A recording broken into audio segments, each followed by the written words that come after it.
May hapon guys. So nade ko ipangutanan ni tatay o unsay meaning aning tanduay. Akong pangutanon sa tatay unsay meaning sa tanduay guys.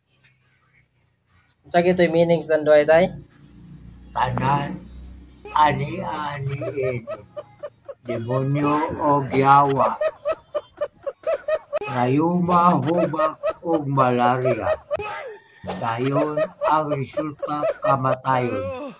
Kung way resulta way kamatayon, inom og tanduay. Sa kalungig usa ka oras para taas ang kinabuhi, bubuo ginhawa.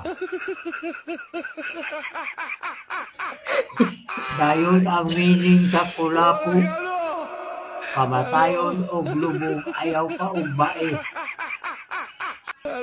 Continue. Continue. Kay ugma-ugmaan dili na malubog.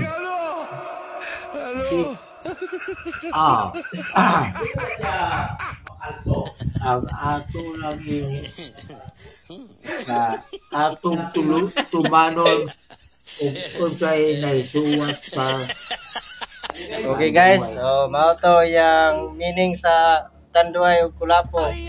Imani ito nyo guys. So mao ra to, bye bye.